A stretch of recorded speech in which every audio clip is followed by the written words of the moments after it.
Oh no. Oh Uh-oh. no. Uh-oh. Good evening, ladies and gentlemen, and welcome to Third Down Thursdays. My name is MJ. I am joined with our usual producer, Cy Ingersoll, who's normally in the background. Hi, guys. On the injury report tonight, we've got Connor Davis out on a hike.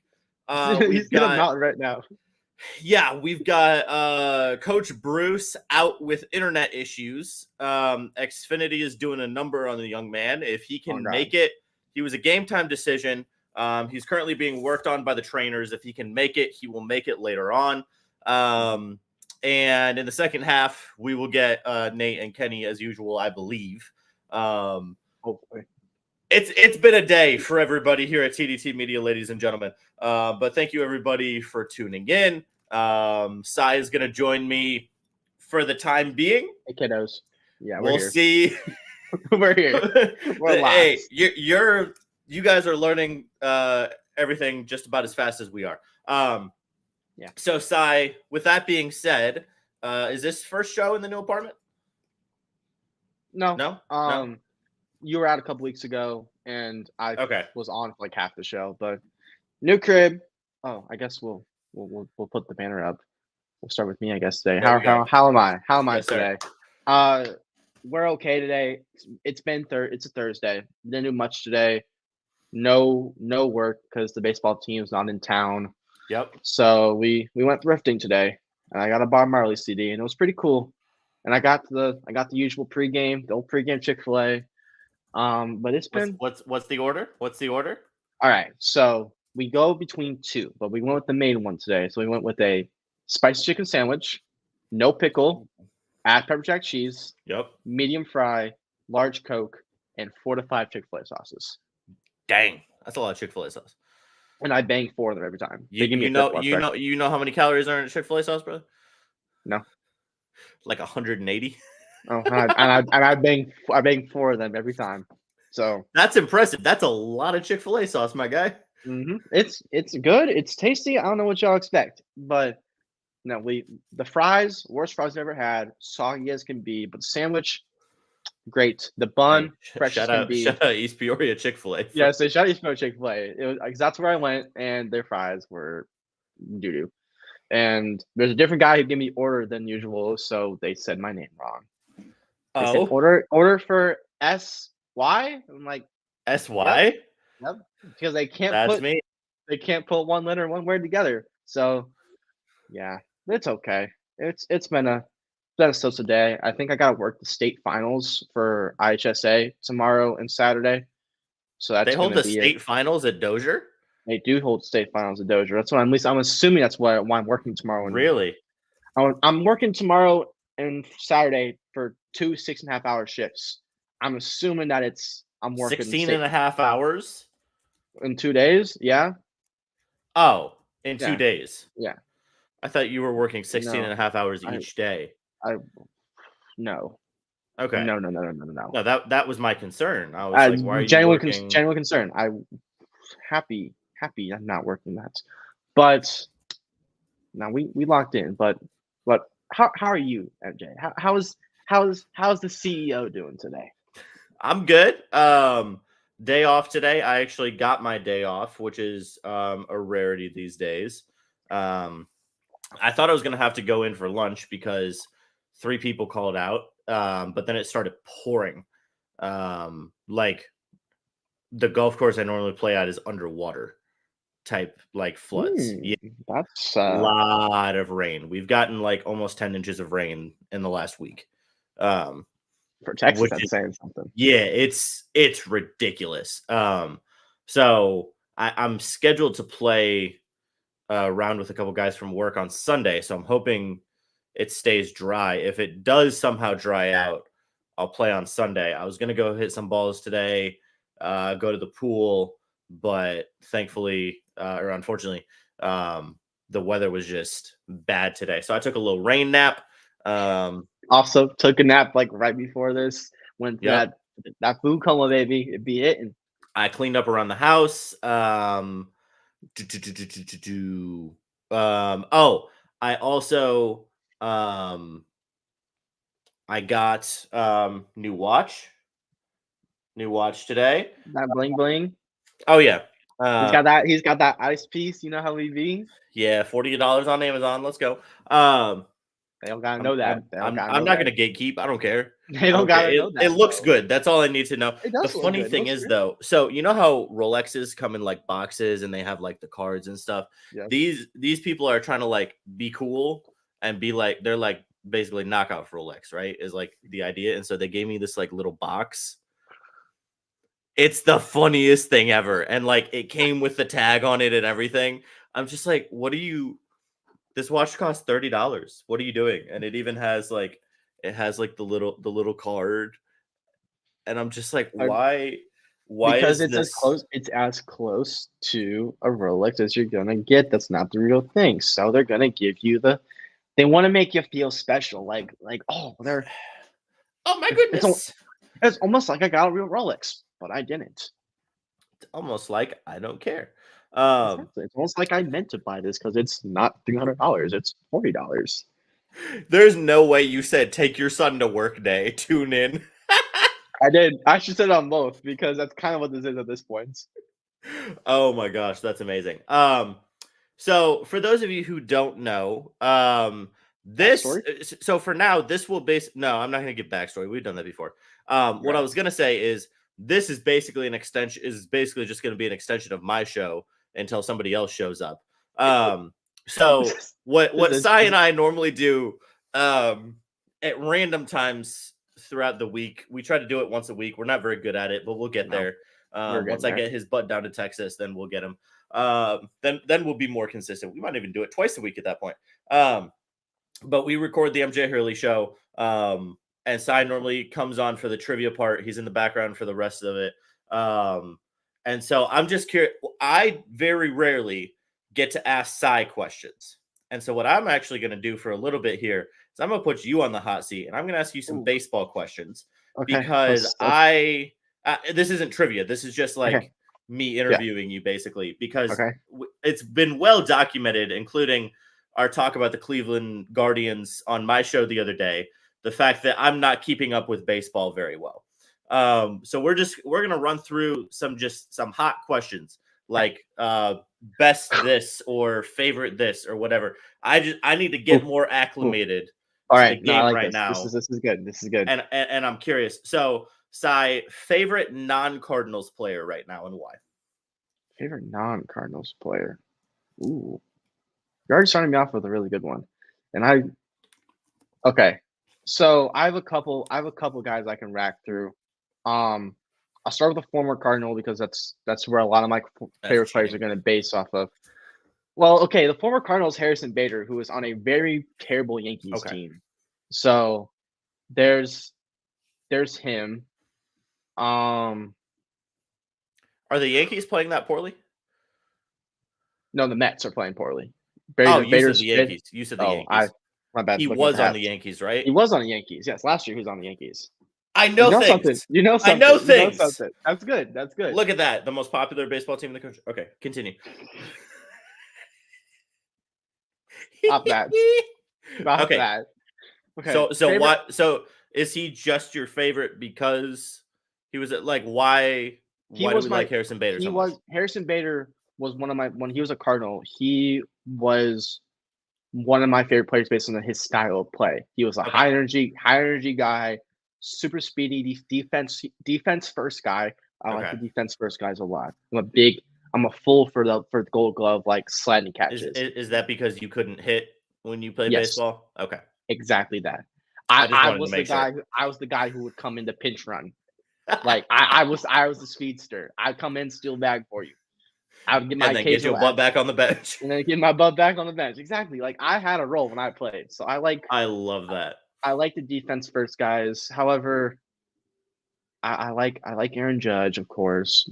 Who doesn't like Aaron Judge? Who doesn't like Mike Trout? I'm not gonna lie, I'm not the biggest fan of Shohei Ohtani. Bold take. Is that before or after the gambling? Before the gambling. Not really after the gambling. Yeah, no. I mean, like Ohtani's always been cool when he had his whole free agent thing. I wanted him to come to St. Louis, as any logical fan wanted. Well, duh. But I'm not the biggest Shohei guy. But I would say, it's like I mean, I guess I would say that I'm like Aaron Judge, Mike Trout. I like the big names. There's not really any like small name guy that I can think of that I'm like a big fan of. Oh, cheating again, but Jack Flaherty, former Cardinal. Don't Right. care. Love him to death.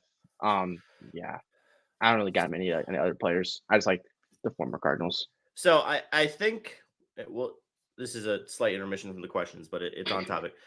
One of the Slight reasons I intermission. don't pay attention to baseball as much as I used to is I used to play baseball video games a lot. Mhm. And now that I'm older and I have, responsibilities and stuff, my video game time is limited. And so a lot of my video game time, what's up, Josh? How you doing, bro? That is my dude, right? That is another Chick-fil-A guy. Nice. Probably funniest guy I've ever worked with. I'm talking like Dante level funny. I was gonna say it's like Dante level. Yes, Dante That's level funny. awesome. Brother knows more about pop culture, movies. Like he would just everything is a movie or a song reference. Nice. And he also is a fan of Apple Crown. Good Great man. guy. Great. Also, Good man. giant afro. Like Sick. That's like awesome. if I grew my hair out for 10 years type stuff. Gorgeous. That's awesome. Gorgeous That's man.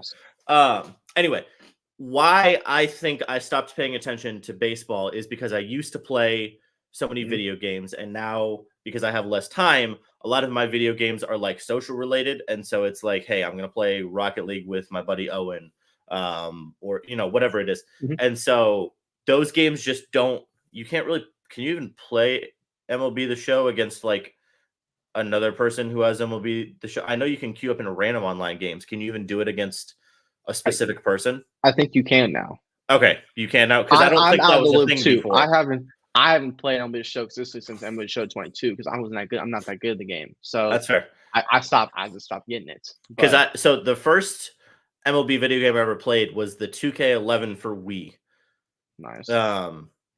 which I want to say had Justin Verlander on the cover. I think that was after his MVP season, maybe 2K12 because he won MVP in 11. Yeah, that sounds right. Sounds So right. 2K12 or something like that. I'm looking up the 2K11 cover now. Yeah, so I can't remember who was on. Maybe Roy Halladay was on one of them. It was Roy Halladay was on 2K11. okay, yeah. Because I would use him. He had like 7 different pitches. It was disgusting. But a lot of my favorite players at that time, the Oakland A's were not good in 2000. Well, they were good in 12. So they were just starting to kind of get good again after being bad a few years after Moneyball. And so a lot of my favorite players, the reason I ask you that question, a lot of my favorite players weren't Oakland A's, but they were my favorite players in that game. So I specifically remember like Jose Reyes was my leadoff batter in any franchise I made. I would trade for Jose Reyes because he was super easy to hit with. He was so fast, steal all sorts of bases. You reminded me of my favorite player. He's retired, but he is my favorite player. It's not MLB. So I count. Yeah, Ichiro. Yeah. Big Ichiro guy. Got to see him. I got Ichiro on every team, and, Yep. and I was 11. I wasn't big into franchise building yet. We turned on Force Trade. We built the team we wanted, but I played every game, and I put it on the hard difficulty. But I had a stacked roster, so it really didn't matter what kind of difficulty I was on. I was throwing perfect games with Roy Halladay all the time. Like that was and that was when I was playing baseball all the time, obviously. So you're more in the loop. Yes. So, now that I don't play baseball, I don't have time for the video games. It's just like, I'll still watch a bunch of playoff baseball when it gets to that time, and educate myself as much as possible then. But when it's May, it's, I've honestly watched more A's and consume more A's content this year just for the memes, really, just because like they're not supposed to be good and they were good for a while, and I was like, oh, maybe they will be good. Maybe this is the story. And then I wrote an article the other day. April showers did not bring May flowers for the Oakland A's because they have been horrible, absolutely 5-24 since their 500 start. Yeah, they were 17-17, and now they're like 21-38 or something. Yeah, it's been bad. And but I'll be watching the MLB recaps of every team. That's how I take my baseball in because that's how I want to make sure that like I'm on point with like what's going on around like every league. So like I watched the Oakland A's get messed up. Like Joey Estes, he's not great. Yeah. Like that just like I just pull out a random name that I know. So did you see the clip? I don't know if it was yesterday or today of the A's female announcer, and I'll keep my hate on her limited for today. The A's announcer saying something to the Rays hitter. I think his name is Siri. Mm-hmm. Like, today's not your day, Siri, and then he proceeds 6 seconds later to hit a home run. Yep. I think that was today or yesterday, but yeah, no. Like I don't like her. I like the dude announcer on the A's because he be calling JJ Dallas Braden. Dallas Braden, JJ Bleday, baby. That's yeah. I love Dallas Braden. First round trip to Pound Town, baby. I love Dallas Braden. I don't have it up right now. I don't know where it went, but for years in my room, I had the Dallas Braden Perfect Game poster. That's awesome. Up in my room. Perfect Game, Mother's Day 2009. And it was awesome. Masterclass. I will never forget that. That's one of the first times I like remember watching a baseball game. I was watching it live. I don't know why, because it was Mother's Day, so I don't know what I was doing. Mother's Day 2009, you were locked in. Yeah, I don't. There's a decent chance. I don't think my dad's watching. He just got home from a trip to Cali and Chicago. But I don't think he's watching to tell me why I was watching that game. Maybe he saw it on his phone or something and turned it on. You were watching. I remember watching the final out. I don't remember before that, but I remember being locked on that final out. I also remember having a concussion during the 2012 playoffs and like sneaking watching baseball because you're not supposed to do screens and stuff when you're concussed. But the A's were playing that playoff series against the Tigers, and that was when the A's sold out the Coliseum. Not just their normal seats, but also the like what is that called? Levels. Like the 500 levels. There's the name for it. It's the I don't know what they're called, but the Davis it's named after a player or something. It's not Reggie Jackson. Where's my dad when I need him? Casper Hunter? No, I don't think so. Right. I'm not gonna know. Give me a second. I'll text my dad. He'll know. Good intermission. This is a great intermission. What's the name of the 500 level seats at the Coliseum? How do you spell Coliseum? COLLUSCUM. Coliseum. Sounds right. COLISEUM. That sounds wrong, but okay. That's what Siri says. Okay, well then Siri's right because we are never going to say that Siri is right. I have no idea. All right, I text my dad. Well, he'll know the answer. We could also just Google it, but that's not as fun. We could just Google it, but no. Why? That's not as fun. It's not as fun. But yeah, like I was locked in on baseball then, but it's also because the team was good. Like it's just it's sad. I'm not like you, Sai. I can't consistently watch a horrible team. Hey, we're 500 now, but no. Don't get me started on that. There's a reason why I don't wear Cardinals gear much anymore. That's why we're wearing a Yankees hat right now. So do you really just wear the hats for the style? Yes. Is that the biggest thing? It's not. It is not a sign of support whatsoever. Nope. It's just a style thing. For a couple of the teams, yes. Like this, no. I'm not wearing this. Bruce. Bruce. We miss Bruce. Bruce should be here right now, but he's on the IL. It's okay. Yeah. Bruce's internet is on the IL. Yeah, Bruce's internet IL. Which is making Bruce on the IL out of anger. Poor Xfinity. Hey, don't say that. I have Xfinity Wi-Fi. If my shit goes down, we're gonna have a problem. Yeah, we will have. This will really become the MJ Hurley show. It's really because the MJ Hurley show. Kenny, get in here. Speed dial. But Braden's busy. I'm assuming Jackson's busy. His phone's on D&D. I texted him. Oh, I don't care about. You mean do not? Yeah, I don't care about do not disturb. I texted him though. We're waiting. We're waiting. Did you push it through? Yes. Oh, okay. All right. I We're was waiting. gonna say I will push that stuff through. I No, do not care. we are waiting. It's okay. But no, back to the hats. For Yes. a couple of teams, if I wear the hat, I'm actually supporting the team. Like if I wear like a Cardinals hat or like a Chiefs hat, because Chiefs are a minor league team like Cardinals, those are teams I'm supporting. The Yankees hat, I saw them live. I wanted to get the hat to like rep the team when I saw them play. But otherwise, I'm not really going to support them. The only other hats that I can think of that I have of like teams that I support are like Tigers, and outside the Tigers, not really anybody else that I like support. But I like it for the style. Eventually I want to own a hat for every team minus the Cubs because, yeah, that's kind of a given. I'm not going to wear a Cubs hat. Actually, that's a lie. I'm not wearing a Cubs hat or a Brewers hat. I can't do that. That's disgusting. But That's fair. everything else, though, free reigns. Okay. So I have another question. I don't know if you saw the Jorge Lopez incident yesterday.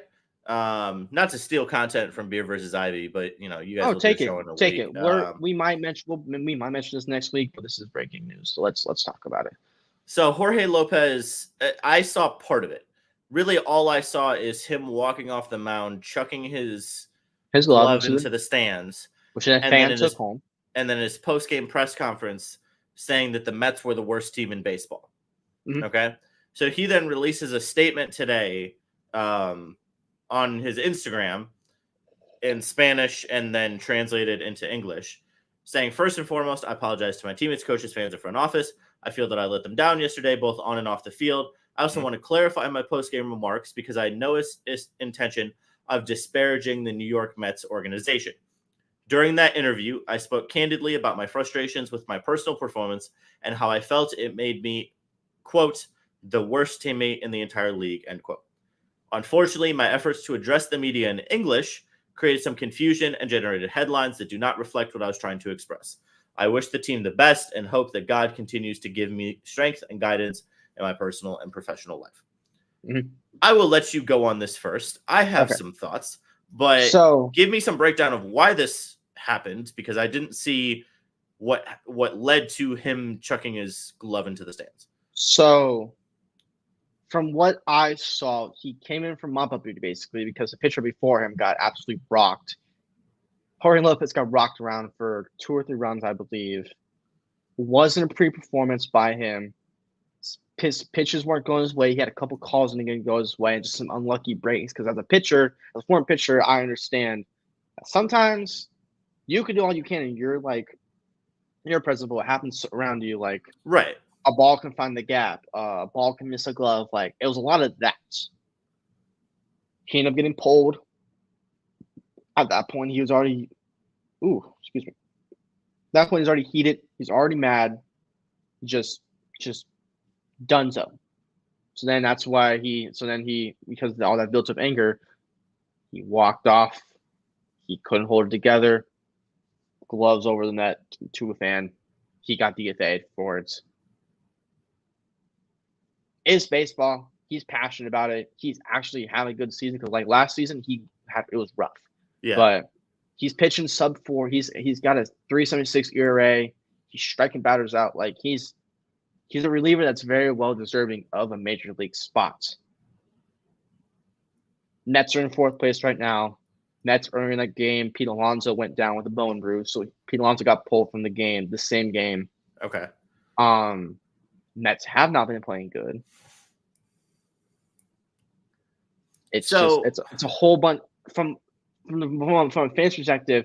It's a whole bunch of different things. It just boiled over basically. Okay, so what I'm curious about is so I understand he was trying, and I watched the press conference. In that press conference, and I could be wrong, it did not look like he was struggling to say in English what he was trying to say. He's like a 12-year vet. I don't think he was struggling. And I've got to believe, how long has he been with the Mets? A couple years, right? First year. First year?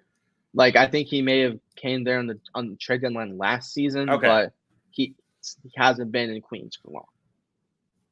Because also, there's a lot of media in baseball that is bilingual. Mm-hmm. And if he really was struggling, I'm pretty sure a media member there would have helped him translate what he was trying to say. If that was really such a concern. Like, it just kind of bothers me that he's blaming this solely on a language barrier. Which I just hold on. I have to go look up some background research. Because yeah, so how long has he been playing? And he's 31 currently. Okay. He's been on a whole bunch of different teams. He's been playing since 2015. Okay, so he's been in the league 9 years. Yes. And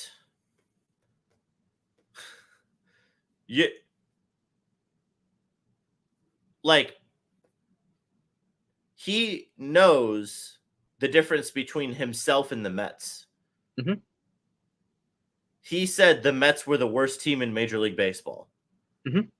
He did not say, I am the worst team in No, he did not. He very much said it just the New York Mets suck, which the New York Mets do suck. It's what he said. Isn't wrong. It's not wrong at all. The Washington Nationals are doing better than the New York Mets, and the Washington Nationals have no star power on the team at all. Yikes. The Mets suck. Point blank period. I went on a whole Mets roast yesterday on Beer's Ivy. Like, I'm not a fan of the Mets. The Mets are not good. They are wasting talents on some pretty good players on that team. But Jorge Lopez has been in the league since 2015. He has been on, let's count this, 1, 2, 3, 4, 5, 6 different teams. This is 6 different teams he's been on. And he's over here saying that and you're telling me that you don't know the difference between I and the New York Mets? You've been doing post-game interviews since 2015. You were drafted in 2011. Like, yes, you're Puerto Rican. Like, I almost think it would be better if he said, I said what I said. I'm sorry. I was fed up.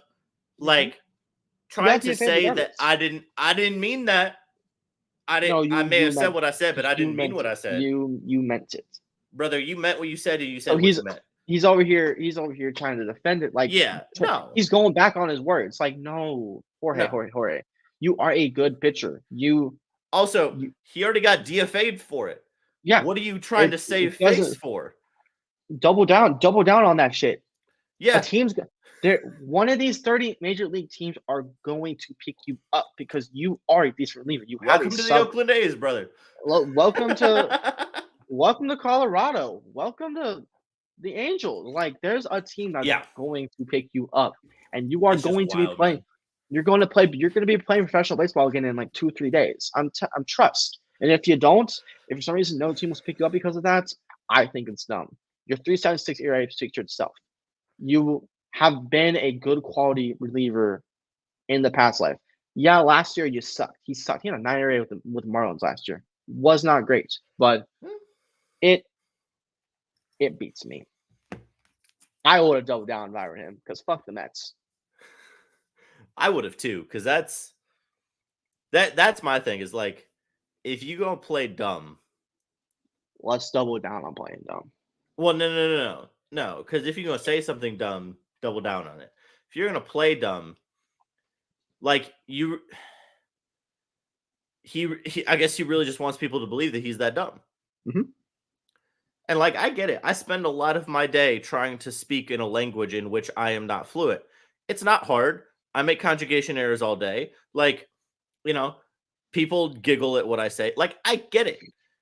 But also, there are some very basic things in a language that you learn. And like, the pronoun for yourself is the one I'll never forget in Spanish.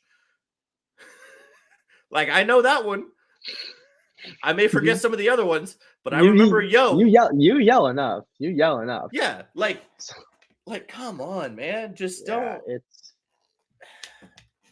Be a man and own up to the fact that you said some stuff, and that's okay. You got frustrated. It boiled over. Okay, it happens. We've seen plenty of players blow up on the field before. But then, putting out public, I'm stupid. Like, I don't. Okay. You play baseball for a living. You're not bad at your job. You're gonna keep playing dumb. It's not the right move. But it happened. He got DFA for it. He was gonna get DFA for it regardless. Yeah. But yeah. It's okay. It's good. I think honestly, if you're gonna go out there and make those comments and you're not gonna get DFA for it, that's speaking more of the organization than the player. So for sure. I can't believe I'm saying it. Shout out Mets. You did the right thing. You lost one of your good relievers right as Edwin Diaz went down. So now you got Adam Ottavino closing games for you. But I mean, hey, you got a poverty franchise. You're the little brother in New York. Francisco Lindor is wasting his talents there. Very true. Not even the best shortstop in the NL East. Made that take yesterday. But hey, shout out. Who's in the NL East? Yeah, I said CJ Abrams is the best shortstop in the NL East. Is that he's the better. Washington guy? Yes, he's better than Francisco Lindor, and I made that argument, and Jackson almost threw a tantrum. He's like, "Whoa, what did you just say?" I was like, "You heard me." Hold up, let me look at this. CJ, I don't know about that, brother. I still stand on the numbers. Definitely from both aren't fantastic, but if I choose one of them, I'm taking CJ Abrams. Well, yeah, you're taking the guy that's not making $500 million and who's young and is younger. Yeah. Oh, I guess Lindor's batting .211. Okay, yeah, that makes a little bit more sense then. Okay, yeah, I'll give it to you. It's not. It's a bold take, but it's not a bad take. That's fair. Biggest dark horse to make the playoffs as of right now? Kansas City Royals. Really? And I will keep doubling down that the AL Central is one of the most competitive divisions in baseball. Cleveland has 3.5 game lead currently, but any of those 3-game lead. It was 3.5 yesterday. But any of those top 4 teams that are not the Chicago White Sox can make a deep run. But out of all those teams, I believe the most in the Kansas City Royals. Cole Ragans and Seth Lugo are 2 of the best pitchers in baseball. You have Brady Singer and Michael Wacha who's getting that team competitive innings. Bobby Witt Jr. is going to be in the MVP talks this year. They've got the 4th best run differential in baseball.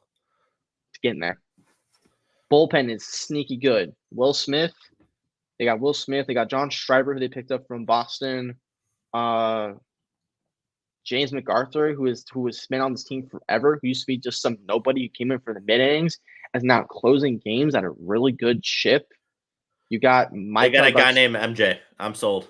And MJ Melendez, former catcher, who they have playing the corner outfield spots. Brought in Adam Frazier and Hunter Renfroe just to fill out spots in this team. They're actually playing good. Salvador Perez still has something in the tank. This team is legit. What they're doing, I could see it. They are a genuine dark horse. But if we gotta look at that's my AL team, because that's really the only dark horse that there is to make the playoffs. In the National League, you know what you're gonna expect. Milwaukee's probably taking the NL Central. Philadelphia's definitely taking the NL East now with Acuna going down with a torn ACL. LA's LA. That's really Kansas City is really the only dark horse team. Okay. So that's fair. The only other team I can say is one of the other ones I can say I could talk about Detroit, but Detroit's less likely than Kansas City based on what we're seeing so far. That's fair. Okay. You might have just answered the question, but dark horse MVP candidate? I'm still gonna go Bobby Witt because I still don't think he'll get it because Kansas City's small market, because marketing in baseball matters so much. But he's still my dark horse MVP candidate. My dark horse rookie of the year candidates is kind of more dark horse in my opinion. I think Mason Wynn, shortstop of the Cardinals, could possibly win the rookie of the year in the National League. with Okay. but I mean, it's probably going to be the chalk favorites for MVP and rookie year and all that stuff. Okay. I like it. Thank you. We're trying. So obviously this is something Bruce wanted to talk about. Mhm. I'll talk about it real quickly in case he can get his internet back on later. Chicago Bears are going to be on Hard Knocks, Mhm. which I understand teams kind of get forced into it, and it's not always Yeah. like the Jets got forced into it last year with Aaron Rodgers, right? Uh-huh. And Bruce was pulling up in the group chat some examples of teams who actually did well after being on Hard Knocks, which is more they're actually doing better recently than in past history in the season following being on Hard Knocks. It's just going to be very interesting to me. I didn't think the Bears would do it for a long time because the McCaskies do not want people to see how some of the things are run in that building. I understand they can have a very heavy hand on what gets put out and what actually gets placed into the videos, and a lot of it is football content. A lot of it is not, like the Yeah. front office content, which is why they actually have one centered on the front office, which is the Giants this year, which I think is really cool Mhm. for nerds like me who actually want to see like how those deals go down. Like I want to see the first phone call, like when a GM calls another GM and starts talking. Like Yeah. that's one of my favorite scenes in Moneyball is when Billy Bean is calling Mhm. trading everybody And and holding and going to talk to somebody else and yeah, trying yeah, to convince this is why you need this player. This is why I want this player. right. And just sending people back and forth. Like that's what I want to see, but on the football side, because it's Yeah. very rare. Trades don't really happen in the NFL during the season, and so it's all really off-season related. So I'm Mhm. interested to see like those draft deals and all of that. That's why I love draft day so much because you Yes. kind of You kind of get. hypothetically get to see. I know that's not how it works. I know, I know they're not but talking about their pancakes, but like, you get to see something like the Eagles. The Eagles did a fantastic job with their behind yeah, the scenes content during the draft. They you see Howie Roseman sitting there like picks ahead of their pick. They're like, okay, do we want to this trade up? person goes and this person This goes, then person we could goes jump here. Yeah, here, because what I think of is when they took Cooper Eugene in the second round. They're like they were waiting. They wanted yeah. to go up, and they were like, no, wait it out, wait it out. He fell into their laps. They said, shit, we got a fucking Oh, guy. hello. Yeah. Yeah, Or that even yeah, the Bears released a video of them being shocked when the Falcons took Michael Penix mhm. because they were like, "Wait, that means we got Rome. And That yeah, they mean were like, that means we got Rome." And they started freaking out. mhm, So that stuff is also really cool to see because I think it also really helps humanize a lot of the general mhm, managers and stuff like that because um, we don't get to see a lot of the work that gets done. You see all of the work that the players do on the field, obviously not the work they do off the field and practice in the gym, stuff like that. But you see what they do on the field. You really, other than seeing the product that gets put together, you don't see what these general managers are doing every day to try and build these rosters. And that's where, like, I'll rip into them sometimes. But also, these guys do like 60, 70, 80-hour weeks, just absolutely pouring over information, doing mhm. scouting, going on trips.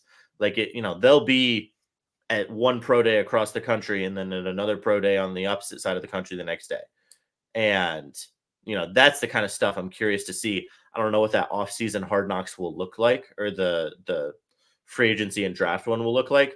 The offseason one really doesn't interest me much anymore Yeah, because it's really just for the fans of the team yeah. to try and get them hyped up. I mean, there's maybe like one clip a year that's good for anybody who's not a fan of the team. Otherwise, it's just like, No, I agree. I'm looking forward to the. I'm looking for. I really do like how the Bears have the preseason one because they brought in a lot of undrafted guys. It's gonna be interesting to see how the Bears form the roster coming into the regular season, and then yeah, I think I don't know. I think it'll be interesting.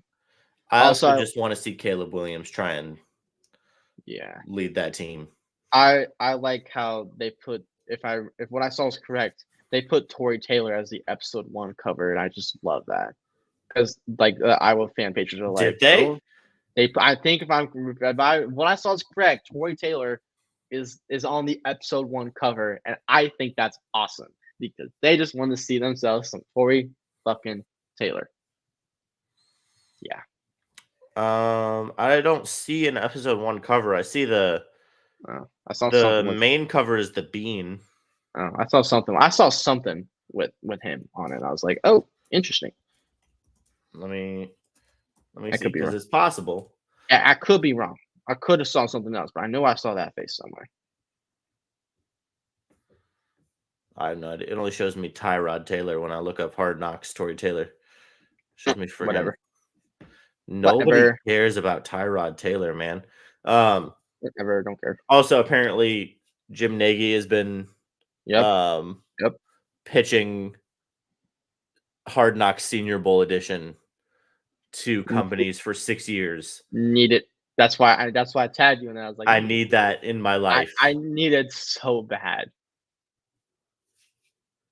Dang, that is crazy. I know. That would be because the Senior Bowl already gives so much access. So much. If I get Hard Knocks Senior Bowl, I don't even know what they would like. What I'm thinking. So here, this is what I'm thinking. I'm thinking they go months before the Senior Bowl even starts. That's like what the part will be. Like Nagy, like making the calls, like getting his staff together, like who's gonna coach what, like who are his coaching. That's a good point. Like who's his coaching prospects that he's looking at that he wants. He does his big board as early. He's already doing his big board for next year as early as right now. Like he's looking at. He started at the Senior Bowl ended this year. Yeah. He's already looking at the quarterback class in particular, and the wide receiver classes. Year's quarterback class isn't going to be that good, which is why the Senior Bowl is going to be perfect for some of these upcoming quarterbacks to show off. Like he's already looking, he's already trying to get a big board, and then once college football starts, that's when he sends his guys out to go watch these guys, go get close to these guys, be like, okay, do we see something here? Do NFL scouts, prospects, whatever, see something? Like I would think it'd be fascinating. And then when we get 2 of the week, like sneak peek in some of their team meetings, like there's like recording when they get their first interviews done with all the other media members. Like there's potential. There's so much potential here. Well, even some of the interviews with, because you see that after the combine, they'll release some interesting interviews with teams because teams record all the interviews that they do with players. Mm-hmm. So that would be interesting too because there's so much interaction between each player and every team even before the combine. So I'd be curious to watch those because that's always fun to ask the players like, hey, what kind of questions are you getting asked? Mm-hmm. And sometimes it's normal stuff. Sometimes it's wild stuff. I remember a couple of years ago, I want to say the Giants they set like a 60-second timer when the guy got in and didn't talk for the first 60 seconds to see what this prospect would say. They'd like stand up and shake hands and then just sit down and just to see what the guy would do. And it was supposed to be like a leadership skill. Like, could the guy introduce himself, lead stuff through? Like, could he take control of the room in a room of guys he had never met? And so I'd love to see more stuff like that. Because so much of that stuff just happens behind closed doors, which I get. But also I'm a nerd and I want to see that stuff. I would love that. No, I definitely agree with you, like wholeheartedly. I think that would be awesome to see. All right, I feel so bad for Bruce. This is very real. His poor internet is just this has been my day. It's just Yeah, let me pull it up. All right, did it Let's save? let's Yeah, I let, want let, to. let's show the audience what's really Why is going it on not? behind the scenes in TDT. I, Because s- it's why not is it not sunshines and letting? rainbows. No, it's really not. Why is it not letting me drag and drop this onto my desktop like I always do? Let me. There we go. Just trying to put up the picture of Bruce's router. That's all. That's all I'm trying to do. Hello? What? Hello? Why is it not? Bro, even the picture of his router is broken. That's telling us all we need to know. Even the picture of his router is broken, man. Hold on. This is his router right now. His router's like, huh? That's his router right now, guys. Yeah, Crazy. it's wild. It's crazy, but you know that's okay. It's tough. It's a tough look. It's All right. it's a tough scene. You know what his router needs? What does his router MJ? need? His router needs some better home insurance so it doesn't do what it's doing right now. Erie Insurance says here's to the grown-ups who move, mortgage, mow, and still bust a move. But does your home insurance still fit? Erie helps you protect the home you've grown into, all at fair prices that are often less than the other guys. So how do you find the right coverage? Magic. Nope. Local independent agents who get to know you like this. Your local Erie agent is Building Block Insurance Group. Get a quote today at 704-464-4544. Erie Insurance. And when you call Jeff Fortemny at 704-464-4544, make sure to let him know that TDT Media and Third Down Thursday sent you, and he will get you a little deal on your insurance. With that being said, Sai, I believe it is time to talk a little NBA. I believe it is. So, Timberwolves, Mavs tonight. I'm curious what your thoughts are. They already started there halfway through the first quarter, but any thoughts, any predictions, any comments? The Timberwolves are going to take another game. They're going to make this close. I see this. This is my bold take. I'm seeing this series go to 7. I know that the Timberwolves are down by a lot, but I have this amount of trust in Luka Doncic and the Dallas Mavericks. Yeah. 0. Normally, I'm the one leading this train. I know. We're choo. We're leading it today.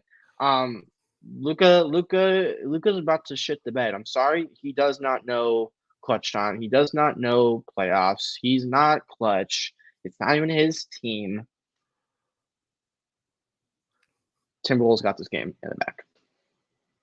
This is great. Normally you're leading this. This is y'all don't see this. I'm not sold on Luka. I'm not sold on the Mavs. And also for pure bias reasons, I want the Timberwolves to win. Anthony Edwards is trying to prove a point, and I think tonight he's going to just help himself out. What are your biased reasons? I just like the Timberwolves. I like Anthony Edwards. I think he's going to drop 40 on Luka's big fat dome tonight. I thought you were a Thunder fan. Yeah, I am. But like when it comes to these two teams, I don't want to see the Mavericks win. Does that make enough? Didn't the Mavericks beat the Thunder? Yeah. Okay, you could just say that. Yeah. That makes way more sense. Yeah. We didn't get the Western Conference Championship that we all wanted, which was not having the Mavericks in it. Yeah. That would have been I would have liked that series way more. Yeah, if this was OKC versus Minnesota, it was a much more entertaining series. Yeah. But it's not. And based off that, Luka, leave. Bye, Luka. Yeah, it's just amazing to me how much, and I even, I get it on Twitter because I tweet a decent amount about Luka. Yes, you do. Everybody's like, well, he's giving his team a chance to win. He's so good on the offensive end. He can be a little bit less of a good defender. And I'm just like, okay, yeah, but like whenever the other team goes on a run, he fakes an injury. Whenever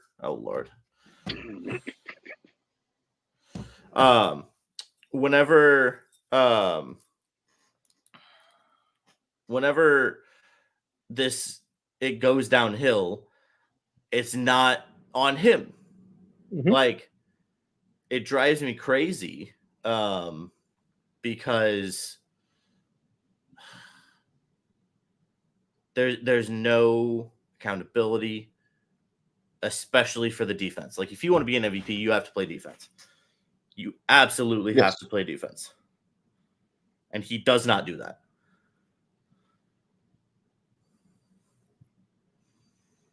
Like, and no, you're spot on.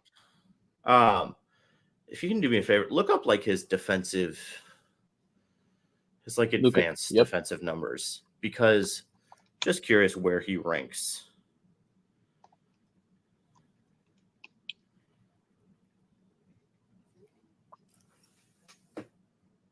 Because I know it's not good, but I'm curious what it actually says. I'm on something. Give me what I want. Give me your defensive rating, please. Why? Okay, hold on. Awesome. I want StatMuse, and StatMuse give me nothing. Really? Yeah. What are these auto-generated pictures? His defensive rating this season, 112.6. Ooh. Yeah, and this is his best. This is the best one he's had. Yeah. StatMuse did give me. I just was tweaking. I don't want team defense. I want player defensive rating, because I want to see where he ranks. Even looking in the playoffs. Is that even accurate? No. Oh, I'm a liar. It says this is his lowest defensive rating, and not surprised. It's his lowest defensive rating in his career. Actually, no. It's saying Luka Doncic has the lowest defensive rating this season with a 112.6 rating. So initially, it was lying to me. Dang. Yeah, 112. Yeah. And the team, you want their team rating? Sure. Team rating was 115.4, which was 18th.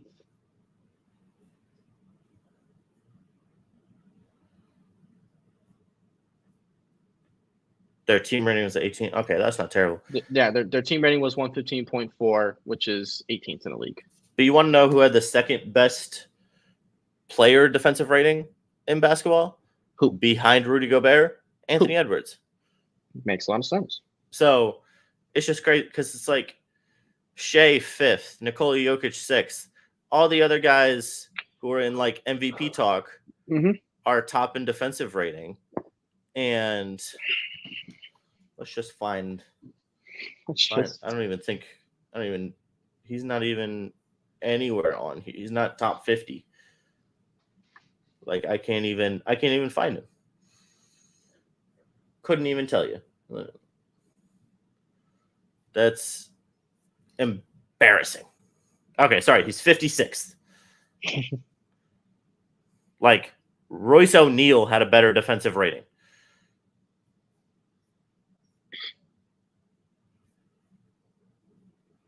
Frickin' Tyrese Maxey, Brooke Lopez had a better defensive rating than Luka Doncic, and you're trying to tell me that he should be an MVP candidate. That is just wild to me. I can't accept it.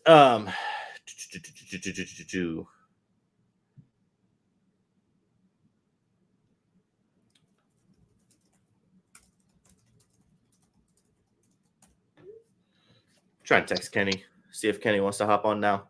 Yeah. Because I want to hear Kenny talk about NCAA College 25. Oh yes, need that. Because apparently Luka's doing dirty work though, because one of my buddies tweeted out in all caps, Luka, oh my fucking god. So Luka's definitely doing something he shouldn't be doing. Interesting. Yep.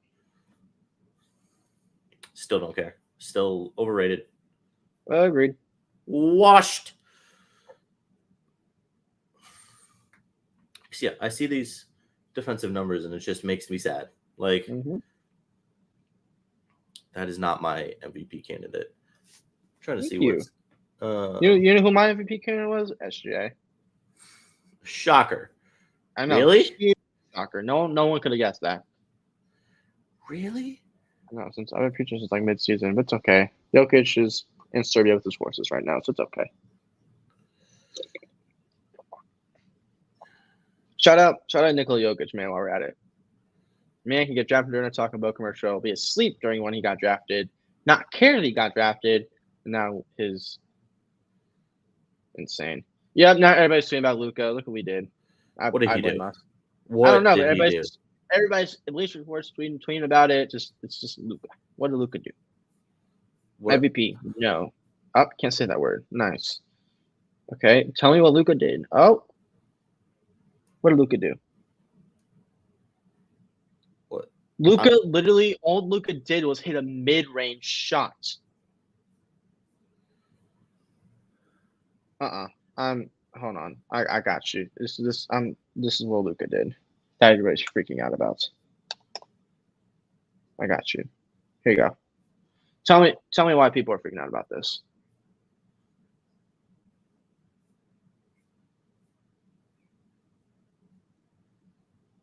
Still okay.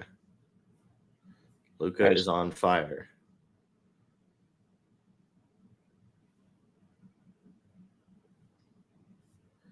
This what?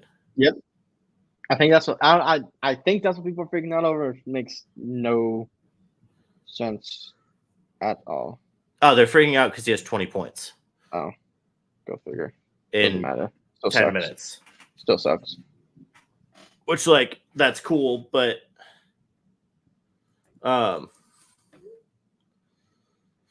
that's not a it's not a hard shot. He just walked up and took a midi. No, he said cross show. That's not. I don't understand. Oh, also Well, I saw the A's female reporter basically jinxing Mason Miller. Oh, you saw it now? You know, it's Yeah. first blown save ever too because of her. Yeah. Oh my gosh, dude. Hate to see it. I know. You know who should be in that? You should be doing her job. Me. I mean, Just let me and Dallas Braden just do it. couldn't be worse. It could actually be a lot better if we're do so saying. Anyways, how do you? Oh, that's the freak of the week. Wait, freak of the week? What? I was just looking on the brand under our stuff. Yeah. So mad that I missed that. What did you miss? The freak of the week clip from last week. I wish I was like in the background. That Oh, was in the show last week. oh, here. Did you see it? Oh, I know. I saw it. Okay. I definitely saw it. I just wish I was like Yeah. here live. Because for those who didn't see, Connor was being weird. Here, I'll play it. For the slippery nipple. Also known as the Davis division. I don't know if there's anything slippery on here, unless y'all want to get oiled up or something. What? We gotta I clip wish that. Hey, we gotta wish clip I- that. We gotta clip that. And in case That's you our forget executive to, producer. That's our executive producer. in case you Yep. forget to oil up your car, make sure you have some good car insurance.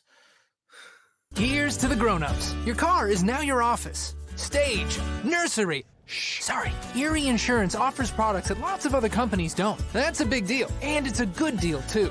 And with Erie, you get your own independent agent, not a giant corporate call center or some online robot. You meet with a real person, like this. Your local Erie agent is Building Block Insurance Group. Get a quote today at 704-464-4544. Erie Insurance. And when you call Jeff Ortebny at 704-464-4544, make sure to let him know that Cy is better at him than in Call of Duty, which may or may not be true. Do you know how to play COD? You can't play COD? I can play COD, I'm not that good. I can't play COD because it messes with my head. Yeah. You know, what I said yesterday, yesterday was one of my favorite ones I said of transitions. I said, tell him that Jeff Mortepney can call better balls and strikes than Angel Hernandez. So tell me about Angel Hernandez. Tell me how happy you are. I'm so happy, guys. I've never seen MLB fans come together and unite how we did just 3 days ago when Angel Hernandez called it quits. He really got fired. I hate to break it to you. This is just a cover up. It's just a cover up. That's how bad he was. Look at the advanced numbers. He's bad. It's real bad. He's been bad forever. Bad. It's a cover up. But he's in Turks and Caicos right now, and so it's okay. Turks and Caicos, Cancun, and he's probably thinking a fat man is some good looking woman. You think he got fired? It's a cover up. Has to be. You're telling me You're telling me. I get it. Yes. He's been a major league umpire since 1991. I get that. But you're telling me he just out of the blue said mid-season, I'm done? No, he didn't. But like, why would they make him quit mid-season? How bad he is. Has he been like significantly worse this year? Yes. Significant. Well, he's always been bad. But these past couple seasons, he's been extra. Like since his like beginning years of being a major league umpire, he's always been bottom 5 worst umpires. Yeah. Always. But no, his numbers, he's called 8 games this year, and all his numbers are below average. He only had called 8 games? He's only called 8 games this year. Yes. I think his last game he called was against the White Sox, and it wasn't pretty. Really? Yeah. Because when I was doing my research, I only could see his numbers from this season, and they ugly. But no, I think it's a cover up. Or if he did retire, awesome. Shout out Angel Hernandez. Like go live your best life in Cancun. But I think it was a cover up. I think Rob Manfred came to him personally and said, "Hey, we need you down. We need you out of here, buddy." So that's what I think. If that's true, that is just hilarious. I hope it's true. For you to be that bad. It's 2024. I mean, there's still bad umpires. CB Buckner still exists. So, I mean, the problem's not gone, but it's definitely better than it was. And, like, you know, I said this the other day. I'm sure he's fine as a person. I got nothing against him as a person. I'm sure he is too. As an umpire, like, you were objectively horrible at your job. You were the cover boy of bad referees in the whole entire world. You were the cover boy. That's saying something. Sports Illustrated. You were the cover. Mm-hmm. The only like worst baseball umpire example I can think of is Jim Joyce with Galarraga's or Joe West. Yeah. Like those are the arguable ones that you can say were worse than Angel, but I mean, Angel Hernandez did call one no. He did call a no-hitter in his life. The Spencer Turnbull no-hitter from 2021. He was behind home plate. That was all him. But yeah, no, he was averaging 16 missed calls a game. Oh my gosh. 16. It's almost 2 innings. Yeah, no, 2 innings is basically what he was averaging. They might not have been very bad missed calls, but then he would have his bad missed calls. His average like his averages were like 92%, 90%, but he's gone as low as calling a game of 84% accuracy. Real bad. 84%? Yeah, that's as low as like accuracy he got was 84, which is the worst in history. Yeah, that's he did it. Yeah, and he did it last year. Yeah. Yeah, buddy, it's time to go. It was time. He's an old folk. It was time. Speaking of old folk, let's bring Kenny in here. That's disrespectful. Hey, Bruce isn't here to make fun of tonight, so I got it. Hi, Kenny. How's it going? Yeah, I know. Resident old guy, right? Resident old guy. There's enough gray in the beard. I'm old. I get it. Yeah. How you doing, Kenny? Another day. Pretty good. Yeah. You guys? Oh, we're making it. Yeah, we are making it. That's for sure. I didn't get to golf today. I was mad. I got another week before I can golf, so I don't feel any sympathy. Do you actually golf? I mean, I go out on the course, I hit the ball, Okay. and I usually spend the next couple of hours in the forest looking for it. Yeah. Okay. Me too. Me too. That's fair. So I'm just waiting for Cy to move down here so I can teach him how to golf. I there need you to go. learn. I can chip. That's it. That's fine. That's really that's all I actually need. the more important part of the game. Yeah. you know? All I know how Yeah. to, I can chip you a ball 80 yards consistently. Outside of that, don't ask me to do anything. Or I can putt a little bit, but everything else, no, can't do anything Okay. else. All I can do is hit my driver, so that's fine. Awesome. Teach me how to hit a driver. We're good. Yeah. Yeah, I can drive and I can hit my 5-iron. I can't chip and I can't putt, so I can get you close to the green, but after That's that, where I it's- take over. I've chipped in a ball for eagle before, like 80 yards out. I can chip, but like, There we go. but it's going to take me seven shots to get down there because the first shot out of the box, it's going to sharp right every time. No carry, no nothing, just straight right. So Nice. that's okay. That's okay though. Kenny, have you seen the updated trailer for NCAA 25? I saw the one. I think I saw the first one where they basically put Ohio State on blast. But yeah, it's. I haven't seen the newest one. If there's been one, a new one after. One came out today, I think. Okay. Um, Yeah, there's supposed to be a huge drop today with like content and like what they were actually going to do with it. So yeah, but so I haven't seen it yet. the big thing was all of the people who like got to play it ahead of time are like, this is nothing like Madden. Like this is a completely new game. Good. 'Cause for a while at the end, they were in that like 2010 to 2014 thing. It was basically very similar to like a Madden clone. So I'd be very impressed if they did something completely different. Yeah. So supposedly it's very different from Madden. And the biggest thing is like there really are like the modes are so customizable. Like you can do because they even have Ultimate Team now, but just for college. So they've got that, they've got the franchise mode, and then they have, I believe they have a player mode as well. Like you can create your own player. So I'm just excited because I get, like I was talking to Cy earlier, one of the reasons I knew so much about baseball for so long was from playing the video games. And so I'm excited because I'm not as good at paying attention to college sports. I think if there's a football game for it, I'm a little bit more likely to pay attention to that game and actually learn some things. Instantly better because they're putting the last names on the players instead of number 39 or whatever it was before. Awesome. Having to go through and do the roster yourself, right? Or sending, because we used to send our memory card for our PS2 out, and then somebody would do it for us and send it back. Really? That's how old school we were.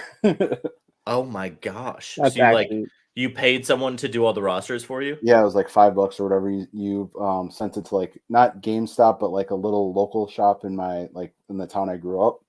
Yeah, they would do it. Really? Yeah. That's pretty cool, though. Yeah. So then if you were in the friend group and you didn't have the names on the backs, then you were the loser. So you had to. That's how that place kept making money every year. Oh my god! Y'all kept coming back and be like, "Hey, we got." Yeah. Hey, got to get them the memory card. I need names on my jerseys. Right.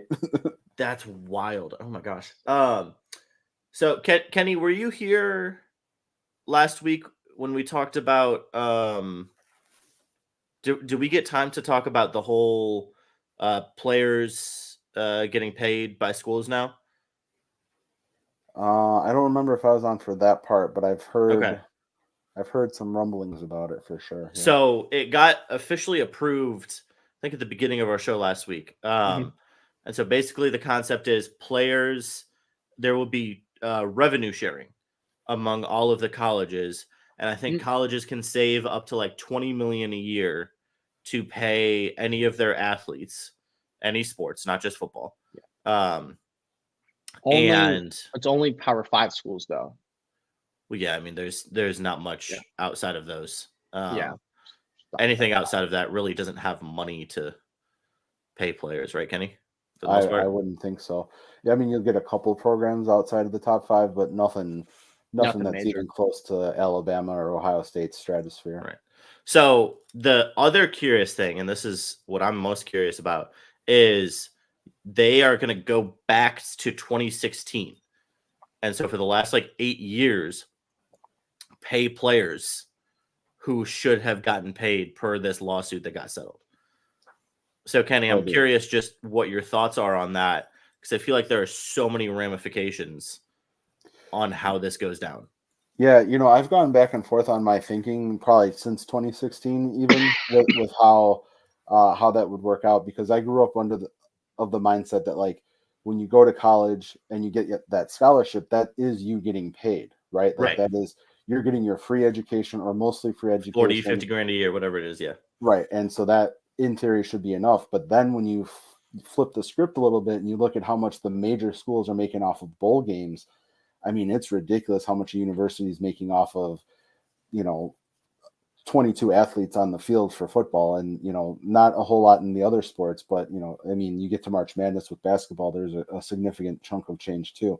Yeah. So, over the years, I've kind of fallen onto the side of the players where I think everybody deserves to get paid. I think everybody gets to, needs to get a little piece of the pie on that one. Otherwise it's, I've heard it compared to like slavery. I've heard it compared to, it's, to me, it's a lot like student teaching, right? Like you're going out there, you're performing, and you're not getting a whole lot, out of the school except, free labor, nearly free labor. So, right. Yeah. Over the years, I've definitely started to side with the athletes on this one, and they should get paid. And I think with how active Title IX is, I think everybody, all the university sports, major sports should get a piece of that pie too. But football brings in the most money hand over fist. Yeah. So the other thing I'm interested in is how does Title IX affect that? Right. So my understanding is right with Title IX, you need to have for every male athlete spot in your programs, you need to have an equitable female spot, right? For lack of a better term. Yeah.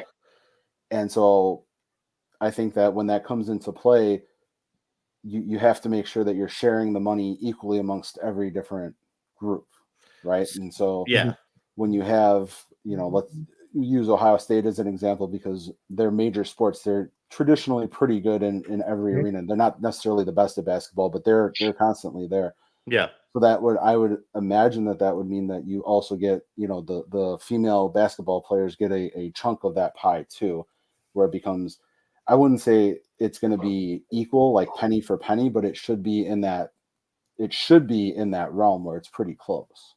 So the only reason I'm hesitant that it will be like that is in the actual the settlement, what it said was the payment will be calculated using a bunch of different algorithms, among them including like snap counts or time on the court, and a player's star rating when they were recruited to the school. And so I'm just curious, when they put all of these things together, like I feel like the majority of the money is just going to go to football. Yeah, more than likely. Your star players in each sport are going to get the most money, and like your walk on that doesn't see much time, is going to get like a little bit. But that's interesting too, though, because JJ Watt, not that he was around in 2016 at Wisconsin, but he was, if I remember correctly, a 0-star recruit. Yeah. So that would mean that a dominant defensive end, probably one of the best that ever walked the halls at Wisconsin, would get next to nothing compared to. Well, he would get less. There's still, a bunch that goes into these algorithms supposedly, but that's one of them is what your star rating was. I guess the idea being if you were highly touted and got a bunch of attention coming to the school when you first got there, but then didn't pan out as much, you still get a little reward for selling some tickets at some point. I don't know.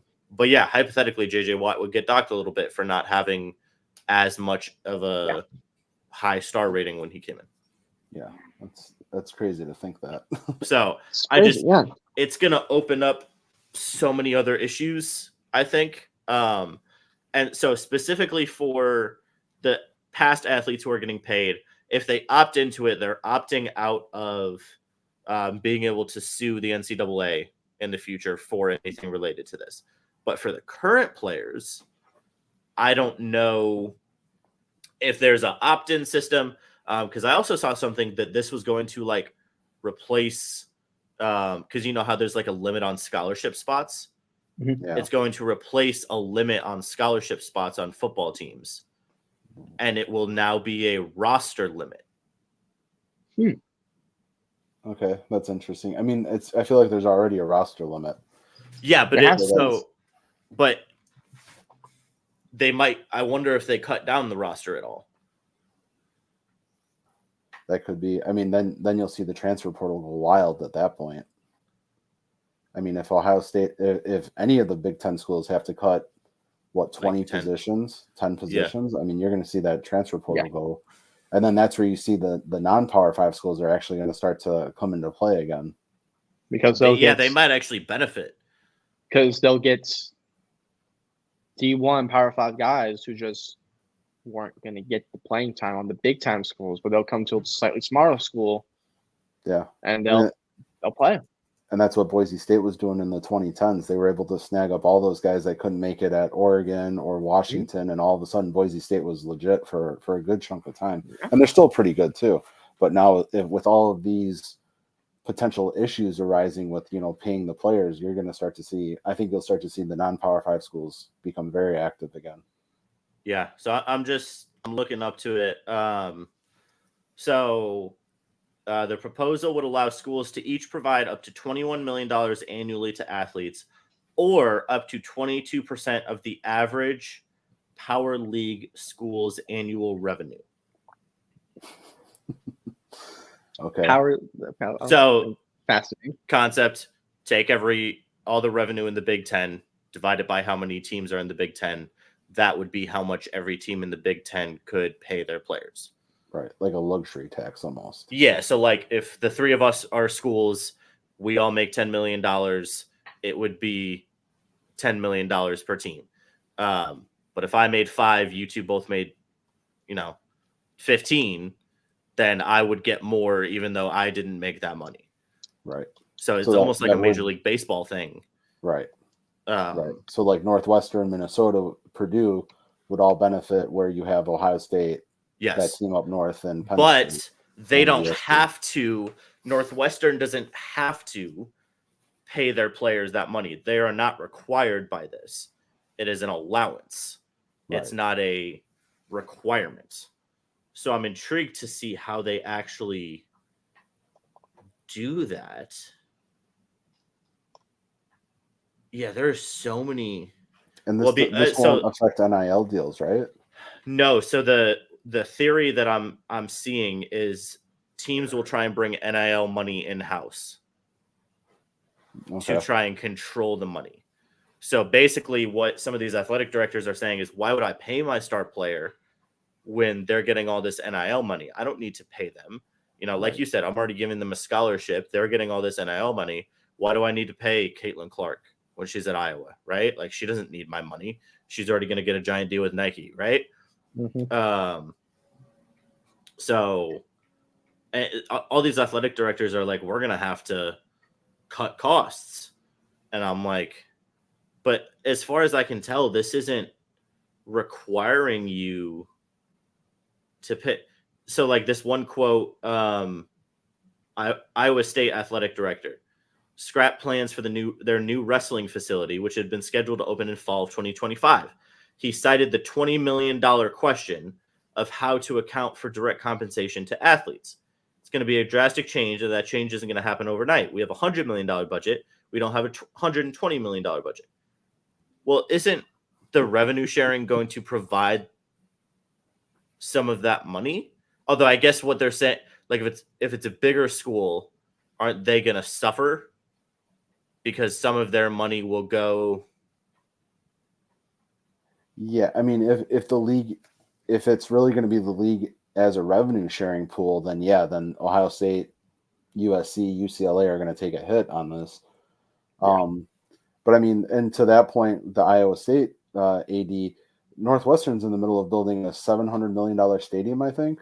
So I mean, that's going to cut in. That's got to cut into some sort of budget. I mean, I know they have a lot of donors there too, but it's going to get interesting in a hurry with this. And I think, and this is probably just a guess why Nick Saban decided to retire when he did. If it gets too weird too quickly, he's not going to have too much control over the situation, and he's definitely a control kind of guy. So yeah, he may have made the right decision, at least, taking a couple years off to see how everything kind of levels out. Yeah. And yeah, I'm already seeing articles, New York Times, with payments to college athletes, another fight looms for women. Like I really am curious how that plays. Yeah, that's what I was saying. I think it should be equal, right? But then you also have to take into account the amount of money brought in by one program versus the other programs, and is it balanced? And you see the same issue come up every 4 years with the women's national soccer team, right? Like they perform a million times better than the men do, yet the men are constantly raking in 10 times as much as the women are. I mean, it's not fair and balanced. It's not easy, and it's not an easy problem to solve either. Okay, so apparently the algorithm also takes into account what programs produced the revenue and divvies it up based off of what programs produce that revenue. So say football produces 75% of the revenue for a school, then they would have to allocate 70. This is for the back pay. I don't know how it's going to work in the future. This is for the back pay. Right. So let's say for Ohio State, football is 75% of the revenue. I don't know. 75% of the back pay would have to go to football players. And then the algorithm decides based off of that quantity of money over the last 8 years, how much goes to any player who played for Ohio State during that time. Yeah. So if I'm on the wrestling team, then I'm not taking that deal because I would want to keep the option to sue them. Yeah. To sue them for more at some point. Yeah. To join another class action, which I'm sure will come out, because that's what this originally was a class action lawsuit against the NCAA.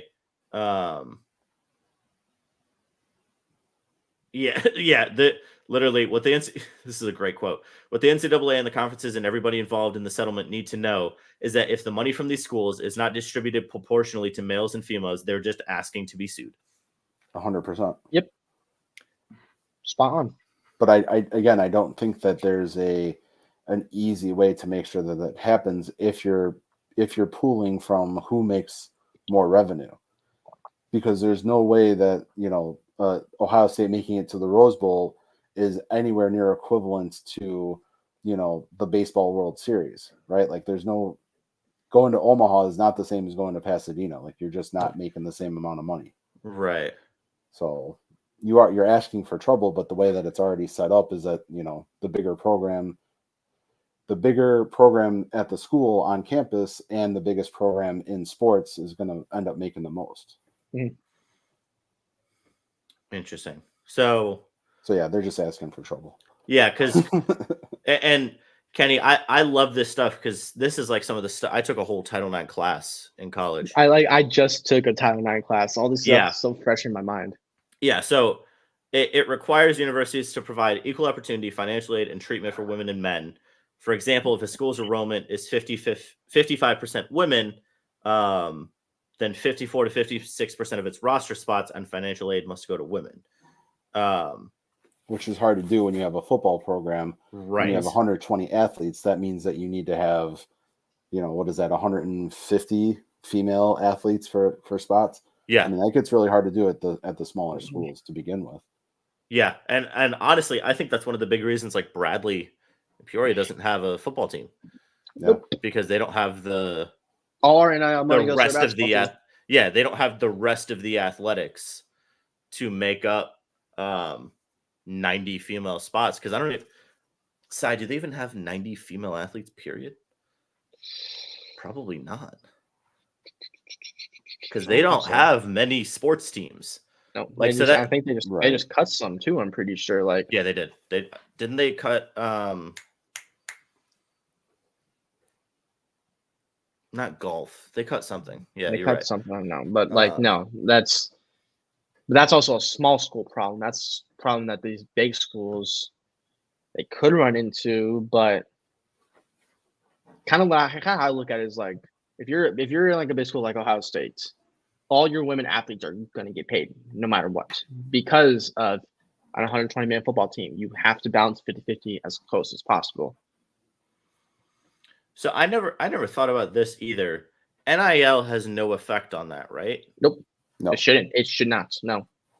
Because No, NIL, those are NIL is It's brands private, coming to you, coming to just the player, saying, "Hey, right? we want to give you X amount of money to help you out, or like whatever." Like that's nowhere there's no shape, way, or form associated with the school. However, the NIL rules are still so new and so like there's a lot of gray area that's Oh, so not one fully- of the ways schools are getting around this is apparently they turn. So this is what I was saying earlier, where they want to bring NIL in house. Is basically these boosters get set up, and instead of funding the school, the boosters, which are technically LLCs, will pay players. And so the boosters apparently have been obviously, like in Alabama, they're just paying the men's football team and they're not paying any of the women's teams. And so apparently there's lawsuits coming out about that now that this is happening. Yeah, I think Ohio State has a former athlete NIL program where you have scholarship like Troy Smith, Really, Eddie Connor? George, those kind of guys. Oh, that's interesting. But That's what we're talking about for the last 30 minutes. Strong Connor. work, C-Dave. Strong work, C-Dave. Don't Proud of say you, anything Connor. better. Anyway, as you were saying, Kenny. No, I was just saying that like I'm pretty sure Ohio State has an NIL program where it's what I've seen is former football players joining together to create pools of money to try and attract the next group of recruits in-house into Columbus. So Okay. I imagine it's going to be very similar to that across the board, because I think that's how they got the transfer from Kansas State, and I think that may have had a part with the kid from Ole Miss too. So I'm sure they'll come up with rules for it, but as of right now, I can't really find rules. And how it's gonna take a minute. The rules aren't just gonna come up like that. Like these rules are you have to see people taking advantage of it. That's how the NCAA historically they're reactive. Right. So it's once they see 10 years of abuse, then they'll fix it. Yeah, once Miami oversteps their bounds, then we'll start to see the rules for sure. Yeah, so I'm just curious. Once Michigan cheats, I had to just for you, Kenny. I'm just curious, like how much can they pay one player? Like, could I just offer a kid $1 million to get his commitment? I think if you go through the proper channels of being labeled an NIL program, I believe so. I had read some articles about how this is what Nick Saban was getting frustrated down in Alabama, is that these recruits were saying, hey, Florida State's offering me $20,000 just to come in for my visit. What can you do for me?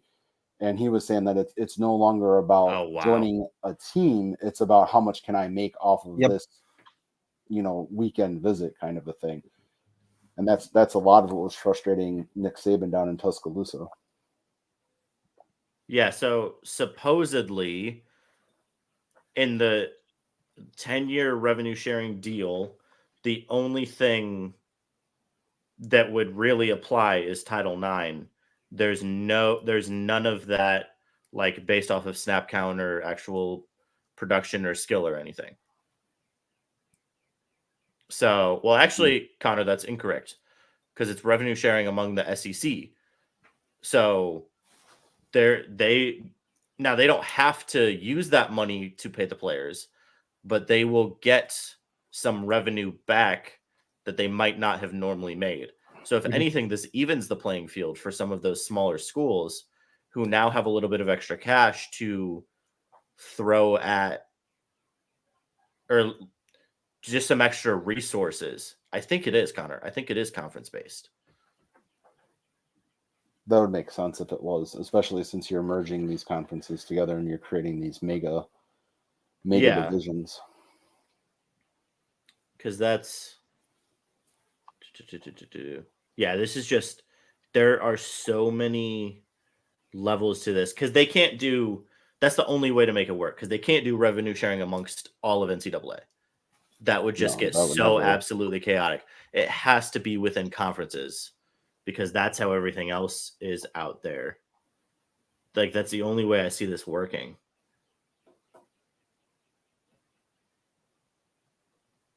Yeah, but even that has a lot of question marks, right? Because you have the Big Ten and the SEC as the two super conferences now. Right. ACC is strong, but still holding on by a thread. So is the Big 12, and then you have the Pac-2, right? So how is that going to work out with their revenue sharing? Are the Pac-2 going to sue the teams that left the conference in order to try and adjust their revenue sharing too? Which is going to get interesting. This whole thing is going to be interesting just to see how schools are going to like approach it. Every school is going to approach it differently. Yeah. And at the end of the day, the schools are very much like businesses where they're trying to retain as much of their money and their assets as possible without giving away too much. You know, they're not necessarily giving institutions. They rather take it at the end of the day. They rather take it. For sure. Well, yeah, and that's the thing is like they still want to make their profits. Yeah, and to pay their professors, right? Yeah, definitely. Yeah, pay them so they don't walk out. Definitely to pay those professors for sure. Dang, that's crazy. But yeah, I wanted to get your thoughts on that, Kenny, since you're kind of our college football guy. And that's just it's going to get interesting real quick. I mean, it already is an interesting aspect to it, and it's going to get a lot more trickier as the years and as they start to figure out how to handle this NIL stuff altogether. Yeah, that's okay. So the other thing I'm curious about is this doesn't talk about TV contracts for conferences. So you know how like SEC network, right? Mm-hmm. Big Ten network. Do the schools, Kenny, already get cuts of that? I believe so. They should. Okay. That's big one of the main reasons why Notre Dame has been so hesitant to join a conference for football is because they get their piece of the pie from NBC and they don't share it with anybody. Oh. And that's why when Texas was in the Big 12 and they created the Longhorn Network, or I forget what they called it. I think it is the Longhorn Network. Right. And that was only for them, even though they were part of the Big 12. There was a lot of negotiations as they were moving to the SEC, how that was going to play out too. Oh, so the SEC actually has a 10-year TV deal with ESPN and ABC that begins this year. Correct. Because the Big 10 scored the huge deal with Fox, NBC, and CBS, I think. Yeah, it would have to be. Big Ten has almost. I mean, you're going to see Big Ten football on every network all day, Friday, Saturday. They're going crazy with it right now. How big is this deal? It's huge because the deal that was reported for ESPN to get the Big Ten network was unbelievable, and that fell through because all of a sudden NBC and Fox came in with a bigger offer. Let's see if I can find it.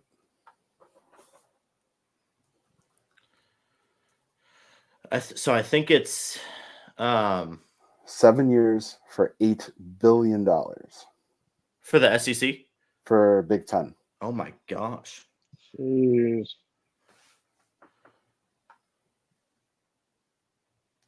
And then each Big Ten school will receive between $80 and $100 million annually. Oh well, that covers paying the players. There we go. Right. It's just the they got money. the TV deal. Be cool. So, yeah, and a lot of that $8 billion deal has to do with the fact that the Big Ten landed USC, UCLA, Oregon, Washington in that last round because it was reported that they were hunting for Notre Dame too, and they never got Notre Dame, but that was one of the rumors. That's not surprising that they didn't get Notre Dame, but it's still no. Notre Dame makes it a point to reject the Big Ten every time they come calling because that team up north rejected them 100 years ago. What? Yeah. Notre Dame was on the verge of joining the Big Ten, and the folks up in Ann Arbor thought it was a bad idea for some reason.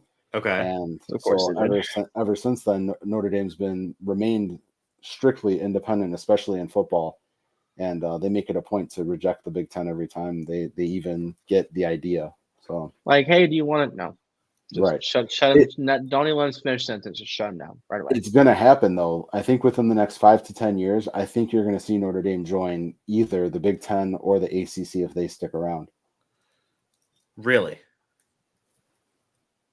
And is it just because they might have to just to survive? I think if you're talking about playoffs, trying to make the playoffs on a consistent basis, being independent is not going to cut it for very much longer. Even with the stature and the provenance that Notre Dame carries, I mean, Notre Dame hasn't been super important in playoff or major bowl games. I mean, they're on and off. So I think they need to join a conference to be considered legit. Which probably makes every Notre Dame fan that's watching this pissed off, but I think that's just the reality of the situation. Well, they're also Notre Dame fans, so they're going to be pissed off already. Right. How is that going to? So with the 12, is it 12 teams this year? For Big Ten? No, for college football playoffs. Yeah, college football playoffs is 12. So how will that work? Are there going to be like conference champions automatically get it? Like how? I think that's where it gets a little tricky because the way that they were expanding, the way they were explaining the expansion of the playoffs, it doesn't sound like the conference champions are guaranteed a spot. But if you look at it, it's like without saying they are guaranteed a spot. Because they'll be one of the best 12 teams. Right. They just might not be 1, 2, 3, and 4. Right. It still gives room for the people voting on things to have 3 SEC teams in the top 4 if they decide to do it that way. If they think that there's 3 SEC teams that are better than the Big 12 and the ACC champion, basically. But yeah, it's not guaranteed, and it's not like a bye or anything. So the top 4 will get a bye. Okay. And then 5 through 12 will have seeding and play each other to go into that to the other 4 teams. Okay. Interesting. Yeah. So that first 4 still really matters. It does if you want that extra week off. Yeah, for sure. Mm-hmm. And I think a lot of them you're going to go from, and I don't know what's going to happen with the Army Navy game, but it sounds like you're going to go from your rivalry week to a championship week and then right into the playoffs. Whereas before you had a couple weeks off. Oh, wow. Yeah. You're going to go right into round 1. Right. Yeah. This was one of the concerns that they were talking about. It's not like March Madness where you can build up to that tournament. There's a very short turnaround for football athletes, and it takes a lot out of you. So, well, yeah, especially like those conference games are way different than the games you're playing in September. Right. Against those random schools where you only play 2 quarters and all of that. Yeah. Right. Like Ohio State plays I think Akron this year, and that's nothing compared to having to go up against Oregon and then USC and then right. And then eventually the last week in November where you play your biggest rival. Dang. So yeah, that's going to be quite the stretch. Okay.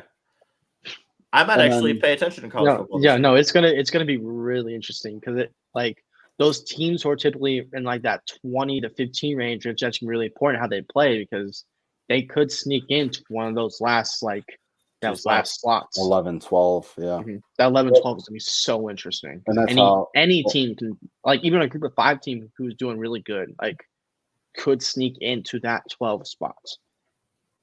Which makes I'd be willing to bet that a group of 5 teams still gets a playoff bid. I think that they would have an automatic, the best Power 5 or best non-Power 5. The 4 conference winners and the best group of 5 teams should be the top 5 seeds, and then selection committee will vote the last 7 in. I don't think the best non-Power 5 should automatically get 5. They can get on automatic. They should automatically get in. Do they? What seed they get? 5 or 7 or 9? Because they're probably not who was that last year, Kenny? Who was it? James Madison? Yeah. Because they were also not supposed to make the playoff or make a bowl game. Period. Because they were within the new. They had just joined Division 1. Yeah, the BS rules. Yeah, the bullshit rules. Yeah, fuck that. But they were not the 5th best team in college football. So I think putting them at 5 is No, they ended. silly. I think they ended up getting a New Year's Six bowl, but they did not. They were not considered for the playoff at all. Yeah. So I don't That's think right. they should be 5. Or apparently it was Liberty, according to Connor. Yep. I was say, C. Davidson here telling us what it is. Who knows? No matter. Yeah. Oh, was that's that as well, because Madison? I think Madison lost in their conference championship, maybe I guess. Probably. because they were talking. They were talking about how they should be. They were getting screwed out of the ability to make that bowl game, which also kills their revenue as well. Yeah. So how does that work? Do they get, because it's not on site, it's not at one of these team stadiums, but they just get like a giant share of whatever revenue comes from that game? From a bowl game, Yeah. So you, you get invited to your bowl game, right? And then basically you would sign your deal. Your school would sign the deal with the presenter of the bowl game, right, for that revenue sharing. Oh, okay. So you get a part of the gate. You get a part of Concessions, merchandise sales, concessions, Okay. all that stuff. You also get a part of just a lump sum check for being a participant in that game. Okay. So that's why it's very important for a team that, if they're eligible for a New Year's Six game, to get into that New Year's Six game. Okay. Because that's like, way more. The Rose Bowl will always have more to offer than the Duke Mayo Bowl, right? I mean, there's Right. or the Pop-Tart Bowl. Like, you're not getting nearly as Heck yeah. much from being a participant in those. Give me the Pop-Tart Bowl. Right. Make the Pop-Tart Bowl a New Year's Six bowl, please. Screw all the other ones. Those memes were incredible, dude. We need That was a Pop-Tart great Bowl in our one. life. I want to bring that back every year. Those memes of that freaking Pop-Tart. That's so funny. That's my goat. I want to beat him one day. You want to be the Pop-Tart? Oh wait, no, they ate him. Never mind. No, I Yeah, don't they want ate Pop-Tart. him, brother. They put Never him in a mind, no. toaster. Never mind. I actually don't want that. That sounds really scary. Actually, I take. They literally put all my him in the spending. toaster. No, Said thanks. bye-bye. Yeah. I want to eat the Pop-Tart. That's what I meant to say. Because There you I go. bet that Pop-Tart was good. Yeah, you think he was yummy? Possibly. You never know. Yummy in your tummy? You got a big tummy. You go tell me yourself. Listen, I don't think so, though, because usually when you make like a pastry at that scale, you lose a lot with the flavoring. You do lose a lot, but I mean, I think that might have been kind of gross. Kenny, when was the Oh. last time you made a life-size Pop-Tart? I mean, never. I just put them. I put the regular size ones in the toaster. That's all I do. Okay. I put them in the toaster. Oh, wait. I You don't. don't? I don't be not normally. It depends on which If kind. I eat want the to put something, s'mores straight up, and I eat the cinnamon one straight up. if I I ate want to, I ate the s'mores one straight up. if I want to put something in the toaster, I'm gonna get a toaster strudel and I put the toaster strudel in the No, toaster. fuck toaster strudels. I hate. I No, have never you're- been no. a toaster strudel guy. Toaster strudels all the way. corners burn, and then the icing is all messed up. No, I hate it. No, I can't stand toaster Darn, strudels. y'all doing it wrong. Y'all doing it Probably that's why I don't like them. wrong. Fair enough, but hey, that's okay. I respect you guys' opinions. Also, Connor is blowing up the YouTube chat, and I'm putting none of his comments up. Give me the wild berry. Connor. What a guy. Nah, he's saying some stuff right now, but That's fine. You two talk for a second. I've had to pee for like an Okay. hour. I'll be right back. this is perfect. I have a perfect thing we can segue into. Deal. Tell me. I want to hear your thoughts on the Blue Jays City Connects. I think they're beautiful. I think it's See- everything that they promised when they were started to like give little teases and hints about it. I love the cityscape that they have on it. I love Toronto to begin with. Like, that's my second favorite city in the world. Okay. So I'm a little biased to begin with. The hat, not a fan of the hat. I was gonna say, because didn't the hat get leaked first? Hat got leaked first. Because and I saw the hat leak and I was like, I don't like this at all. This might actually be one of the worst ones. yeah. But But I like they did like a little night theme to it, and it's kind of like the neon lights in the city. I think it works very well for what they were trying to do. I think it works very well. I don't think it's top 5 of all. I don't the think it's City top. Connects, but I do think it's one of the better ones. And I'm biased because I'm a Toronto. Like, I love the city in general. Fair. No, I I do like what they're going for. They're going for like that night edition, which I do like, but them hats are bad. And I like that they're bold with it. Like I think St. Louis played it way too safe. Like the don't get me started on that. I've had full arguments with people who work with the Cardinals like about how bad they are. I mean, I still got the Lou one. Because I'm gonna get all the City Connects. Yeah, I'm gonna get one too. You did. They're not on sale though. They're not on sale though, so I'm gonna wait till they go on sale and then I'm gonna get one. Yeah, you gotta wait. You gotta wait a year or two on that one though. But then it's the normal script. But then I like the classic St. Louis script, the not bubble letters, but like the old school 1900s letters. Mm-hmm. I thought that was really cool, and I don't know why they didn't do that all over the jersey. I like the little nod to the Mississippi with the pinstripes. They played. Yeah, I think they played it too safe. That's why I like Toronto's. They went. There's wild. no arch. All they had to do is just put the arch in the background of everything else. Right. Would have been good, but they didn't do that. Instead, So they hid the arch on the sleeve patch with the which is paying homage to the city flag. Right. Like I like the patch, but you could have put the jersey. You could have put the arch just right here. Had the birds and the Lou over. Because what I heard, put a bird on the arch, like that would have made a ton of sense. Not a ton. What I was reading about when they did the jerseys was RGM John Mozeliak, and when he was talking with MLB Fanatics, he said, in quotes, the birds on the bat have to be on the jersey. So right then and there, landlocked into what we could do. Yeah, you painted yourself into a corner immediately. Mm-hmm. I love the waves. I love the pinstripes, the wave pinstripes from Mississippi. Love the little patch. I like how we're paying a lot of homage to 1920s, but no arch. You just could have just put the arch back there. It would have been good. The hat is bad too. Like just block STL. We have enough of those.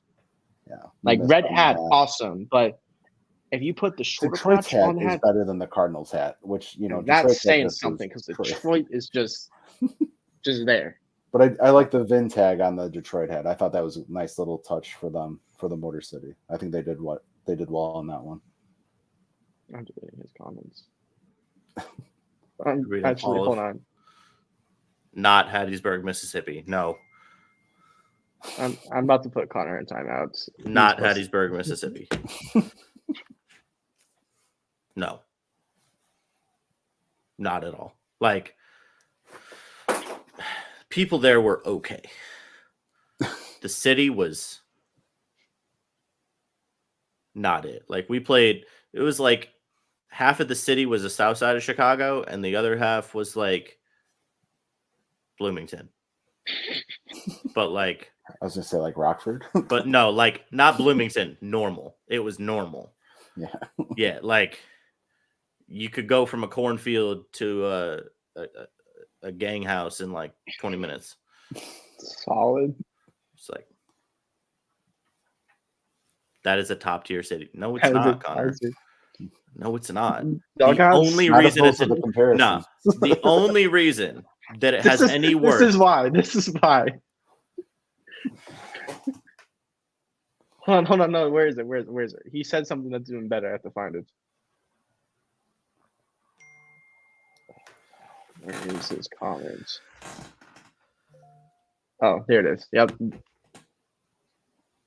Just come on, Connor. Come on now. Oh, come on, Connor. Yeah. So the only reason Hattiesburg has any worth really is there's a giant highway that goes through it that goes to New Orleans. So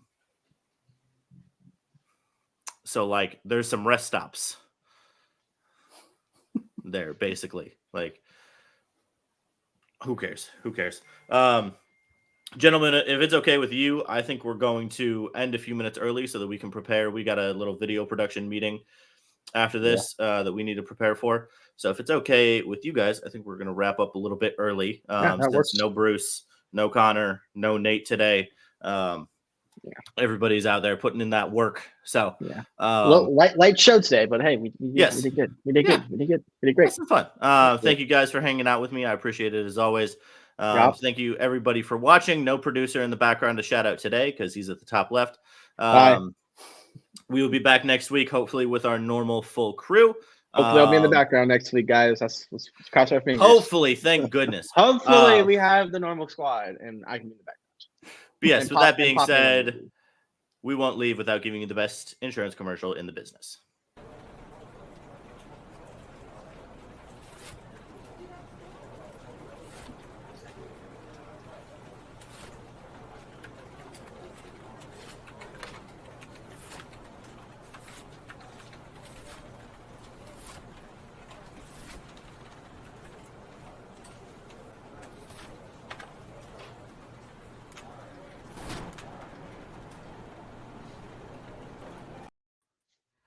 Hey, Sai, You're get Luca out of here.